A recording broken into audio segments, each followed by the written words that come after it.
Wait, Max, have you ever tried to describe a beautiful sunset to someone in English and completely failed?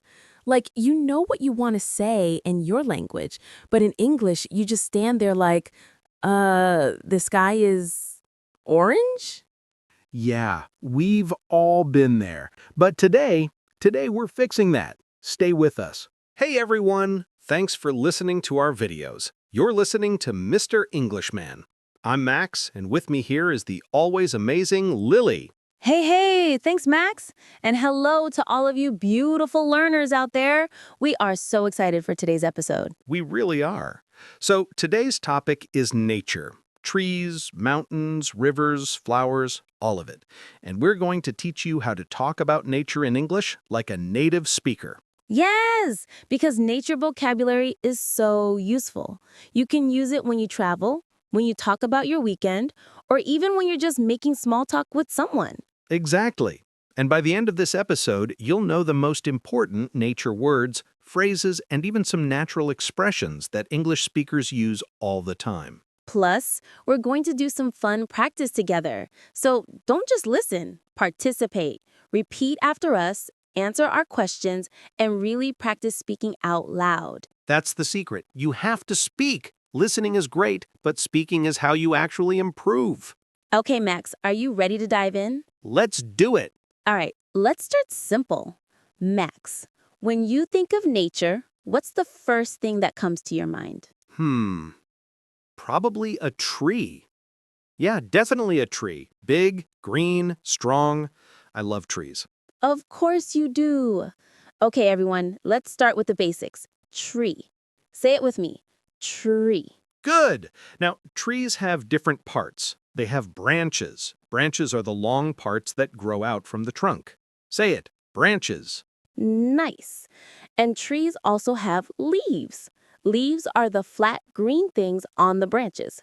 Leaves. Perfect. So, a tree has a trunk, branches, and leaves. Easy, right? Super easy. Now, let's add more vocabulary. What about flowers? Flowers are beautiful and colorful. Flowers. And flowers grow in gardens or in the wild. A garden is a place where people grow plants. And the wild means nature, outside, not controlled by humans.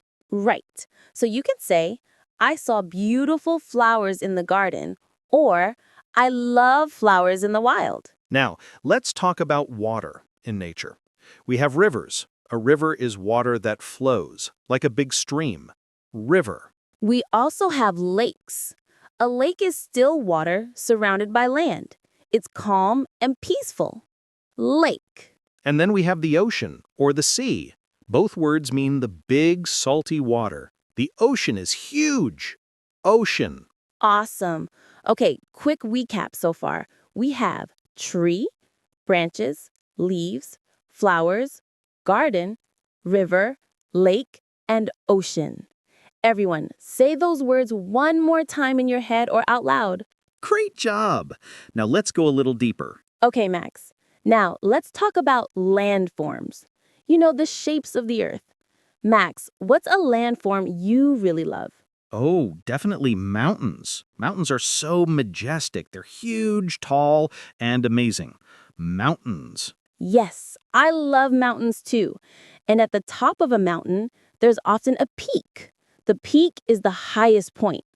Peak. You can also have hills. Hills are like small mountains, not as tall, but still beautiful. Hills. Right.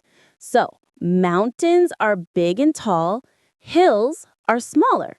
Easy to remember. What about flat areas? We have fields. A field is a large open area of land, often with grass or crops. Fields. And we also have forests. A forest is a big area full of trees.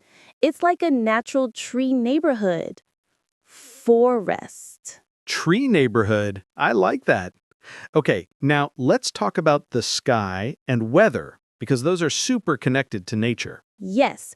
So when you look up, you see the sky. During the day, the sky is usually blue. At night, it's dark. Sky. And in the sky, you often see clouds. Clouds are white or gray, and they're made of water. Clouds. When it rains, we say it's raining, or it's a rainy day. Rain is water falling from the clouds. And when it's really hot and bright, we say, it's sunny. The sun is shining. Sunny. If it's cold and frozen waterfalls, we say it's snowing. Snow is beautiful and white. All right, so now we have mountains, hills, fields, forests, sky, clouds, rain, sunny, and snow. You're building a great nature vocabulary. Yes, and the best part is you can combine all these words to describe places. For example, I went hiking in the mountains.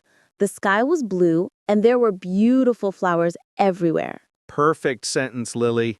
Everyone, try to make your own sentence now. Use at least 3 nature words. Say it out loud. Don't be shy. Awesome. Okay, let's keep going. All right, everyone, quick question. Have you ever heard someone say, I need some fresh air? Ooh, yes. That's such a common English expression. Right? But wait, what does fresh air actually mean? Is it just air? Well, technically, yes, but it means more than that. Stay with us, because we're about to explain this and teach you more natural expressions that native speakers use all the time. Don't go anywhere. Okay, welcome back. Let's talk about expressions. These are phrases that English speakers use all the time, and they sound supernatural. First one, I need some fresh air. This means you want to go outside because you feel tired, stressed, or stuck inside for too long. Exactly. So if you've been working all day in your room, you might say, I need some fresh air. I'm going for a walk. Try it. I need some fresh air. Good. Next expression. It's a beautiful day. Super simple, but so useful. You say this when the weather is nice. Yeah, like if the sun is shining and the sky is clear, you can say, wow, it's a beautiful day. Say it. It's a beautiful day. Perfect. Next one. Let's go for a walk. This is how you invite someone to walk outside with you, usually in nature or a park. Right. You can say, it's such a nice day. Let's go for a walk. Try it. Let's go for a walk. Nice. Okay, here's a fun one. Stop and smell the roses. This means slow down and enjoy life. Don't rush. Appreciate the small, beautiful things. Oh, I love that expression. It's so poetic. So if someone is working too much and stressing too much, you can say, hey, stop and smell the roses. Relax a little. Exactly. Say it. Stop and smell the roses. Awesome. And one more. Take a hike. Now, be careful with this one because it has 2 meanings. Oh, yeah. The first meaning is literal. It means go hiking, go walk in the mountains or forest. Right, like, I'm going to take a hike this weekend. But the second meaning is slang. If someone says, take a hike in an angry way, it means go away, leave me alone. Yeah, so context is super important. Usually you'll know from the tone of voice. Exactly. Okay, so now you know 5 useful expressions. Let's review them. I need some fresh air. It's a beautiful day. Let's go for a walk. Stop and smell the roses. And take a hike. Great. Everyone, try using one of these expressions this week. Maybe write it in the comments so we can see. Okay, now let's learn how to describe nature. Because saying the tree is nice is boring, right? Yeah, super boring. We want to use colorful, interesting adjectives. Exactly. So let's start. If something is very pretty, we can say it's beautiful. The flowers are beautiful. Or you can say gorgeous. Gorgeous is like beautiful, but even stronger. The sunset is gorgeous. Ooh, yes. Say it. Gorgeous. Good. Now, if something is very big and impressive, we say it's majestic. The mountains are majestic. I love that word. It sounds so elegant. Majestic. If something is quiet and calm, we say it's peaceful. The lake is so peaceful. Yes. And if something is untouched by humans, we say it's wild or pristine. the forest is wild and pristine. Pristine means perfectly clean and natural. It's a beautiful word. Pristine. If something is full of life, we say it's lush. The garden is lush and green. And if something takes your breath away, we say it's breathtaking. The view from the mountain was breathtaking. Ooh, I love that. Breathtaking. All right, so now you can describe nature with words like beautiful, gorgeous, majestic, peaceful, wild, pristine, lush, and breathtaking. Much better than just nice, right? Way better. Okay, everyone, now it's time to practice. We're going to do a fun role play. Yes. Imagine you and a friend are planning a trip to the countryside.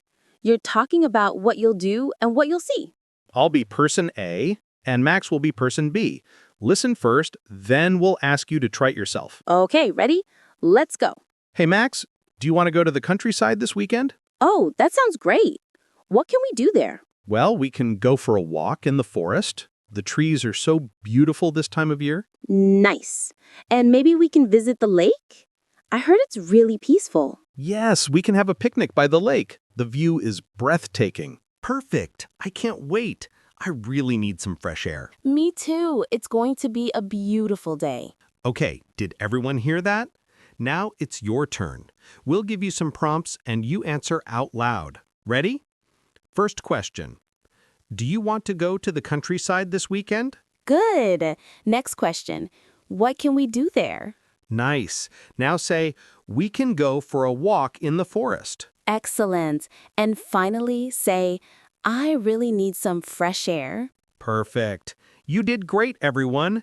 That's how you have a simple, natural conversation about nature. All right, now let's talk about how to describe your favorite place in nature. This is great for conversations or even IELTS speaking practice. Right. So when someone asks, what's your favorite place in nature? How do you answer? Well, you start by naming the place. Then you describe it with adjectives. Then you say why you like it. Exactly. Let me give an example. My favorite place in nature is the beach. The ocean is so beautiful and peaceful. I love listening to the waves. It makes me feel relaxed. Perfect example, Max. See how he used adjectives like beautiful and peaceful? And he explained why he likes it. Now, Lily, what's your favorite place? I love the mountains. The air is so fresh and the views are breathtaking. I feel free when I'm in the mountains. Lovely. Okay, everyone, now it's your turn. Think about your favorite place in nature. Say it out loud. Use adjectives. Explain why you like it. Great job. The more you practice, the easier it gets. All right, we've covered a lot today. Let's do a quick recap. Yes. First, we learned basic nature vocabulary: tree, leaves, flowers, river, lake, ocean, mountains, hills, and forests. Then we learned common expressions like, I need some fresh air, it's a beautiful day, and stop and smell the roses. We also learned great adjectives to describe nature: beautiful, gorgeous, majestic, peaceful, wild, pristine, lush, and breathtaking. And we did a fun role play to practice real conversations about nature. Plus, we learned how to describe our favorite places in nature. So now you have everything you need to talk about nature confidently in English. Yes, and remember, the key is to practice. Use these words in your daily life. Talk to yourself in English. Describe what you see outside. Exactly. Don't just learn passively. Be active. Speak. Oh, wait, before we finish, we have a bonus tip for you. Ooh, yes. Okay, here's a secret. If you want to sound really natural, use weather small talk. What do you mean? In English-speaking countries, people love to talk about the weather. It's the most common small talk topic. Oh, that's so true. Like, if you meet someone, you can say, beautiful day, isn't it? Or, It's so cold today. Exactly. It's an easy way to start a conversation. And since weather is connected to nature, you can use all the vocabulary we taught you today. For example, the sky is so clear today, or I love this sunny weather. Perfect. So practice weather smalltalk. It's a game changer. Love that tip, Max. All right, everyone, we're at the end of today's episode. How are you feeling? Hopefully inspired and ready to practice. We really hope this episode helped you. Nature vocabulary is so useful, and now you have the tools to talk about it confidently. Yes, and remember, learning English is a journey. It takes time, but every little step counts. You're doing amazing just by being here and listening. That's true. We're really proud of you. Okay, now we want to hear from you. Tell us in the comments, what's your favorite place in nature? Use the vocabulary we taught you today. Yes, we read every comment, and we love hearing from you. Plus, it's great practice for writing in English. And if you enjoyed this episode, please give it a thumbs up, share it with your friends, and subscribe to Mr. Englishman so you never miss a lesson. We post new videos every week, and each one is designed to help you improve your English in a fun and natural way. All right, before we go, let's give you a little teaser for the next episode. Ooh, yes. Okay, next time, we're going to teach you how to talk about your hobbies and free time in English.